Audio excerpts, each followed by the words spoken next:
So I want to tell you a little story. A story about my dear and great friend Kathy, who several years ago invited me out for a cup of tea because I hadn't seen her for a while and we had to catch up. So we met at Tim Hortons in Lambeth. Now, we sat down and we did all the reminiscing and we were chatting and laughing about old times, about our yoga classes and all kinds of great, interesting things. And then she got quiet. Because the real reason she wanted to meet with me was to tell me some of her news. You see, she had just recently been diagnosed with breast cancer. And she wasn't sure what kind of help she needed. She didn't know what she was going to do. She was a teacher, and she knew that she was going to be off for the next little while. So she told me this story about how the community came together.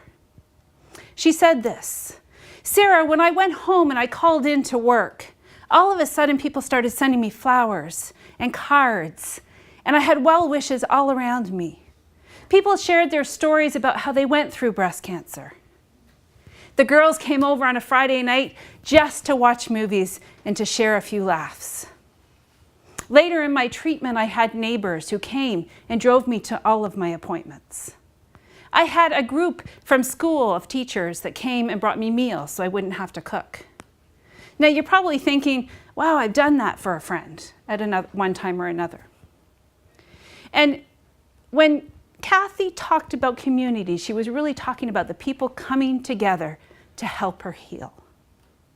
Well, my other friend, Bob, he also called into work, but his conversation went something like this. "Hey, I won't be in for 6 to 8 weeks. I've been diagnosed with bipolar illness." Now this is what Bob got.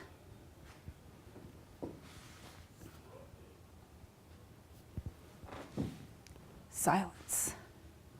Nothing. Not a word from work, from friends, from neighbors.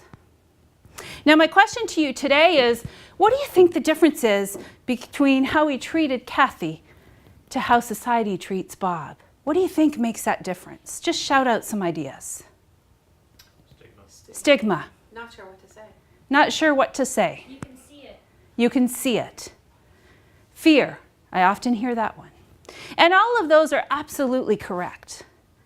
But you know what? In the last couple of years, working with the companies that we do, hearing the stories that I have, we've come up with this other idea.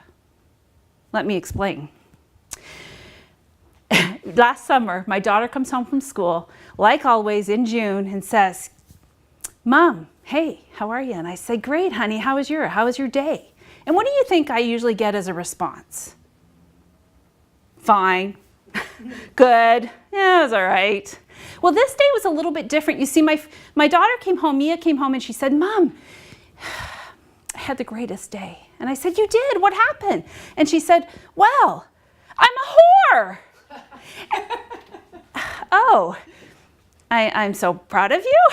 Like, "I'm a whore, Mom, and I'm not just a whore, I'm whore number 1. "Wow, Mia, I'm so proud of you. This is awesome." Now, maybe I should tell you a little part of this story. You see, she had just auditioned for Les Mis, and she was going to play a whore as her character in Les Mis. Different side of the story, correct? Well, this story goes on to say that I was at Tim Hortons in St. Thomas waiting in the parking lot to go to my client's coaching session. And there I was, and I had the windows down. It was a beautiful day, and the car phone on, and I'm talking to my friend Lori, and I'm telling her this horror story. And the car next to me, who also had their windows down, and it was a gentleman sitting in the car, listened. And at the part where I said, "She's whore number 1," he rolled up his windows and skidded out of the parking lot. You see, in all of these stories I share, there was one missing link. We interpreted or came up with our own story because we didn't have all the pieces. We were missing the whole story. And whether it was Kathy's story, whether it was Bob's story, whether it was Mia's story, if you don't have the whole story, guess what happens? we start using our experiences, our past, our own stories to fill in the gaps. So, back to my friend Bob here, what could those gaps look like? What could those stories look like? Oh, well, yeah, I'm not touching Bob. My brother had bipolar illness, and man, he was out of this world. He couldn't sit through a family dinner. He drank all the time. He was a nuisance, and he asked for money every day. Not touching it.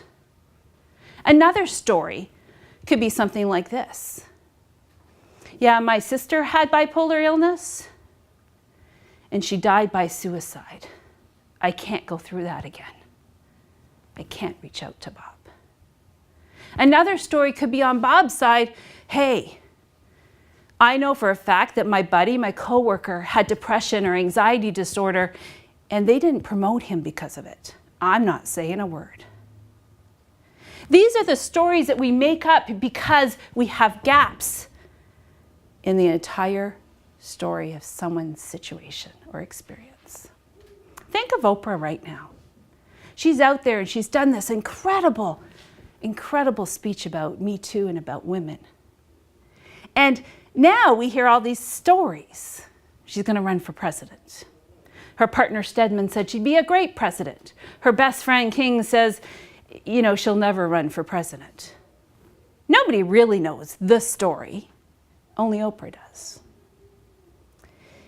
So often, these gaps in our stories lead to conflict, to misunderstanding, to stigma, to fear, to not knowing what to say. So in all of this, let's bring you back to Kathy and Bob. You probably have seen yourself at one time or another helping out a friend and bringing meals and getting together with people in your neighborhood and community when someone needs a hand.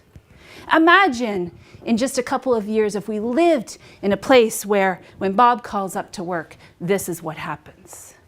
Hey, I won't be in for 6 to 8 weeks. I've been diagnosed with bipolar illness. Hey man, I'm sorry to hear that. Unfortunately, I don't know a lot about bipolar illness. Will you help me understand? Oh, sure. Now on Friday night, all the guys come over and they watch hockey games, drink a couple of beers. Their neighbor brings Bob to all of his psychotherapy appointments and his medication appointments. He has well wishes around his house, a football over here and some great pictures of friends getting together over here. And cards from people saying, we care, can't wait till you come back. You see, stigma, fear, misunderstanding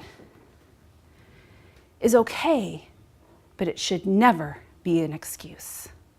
Think about it this time. Next time you hear one person say to you, I'm not doing so great.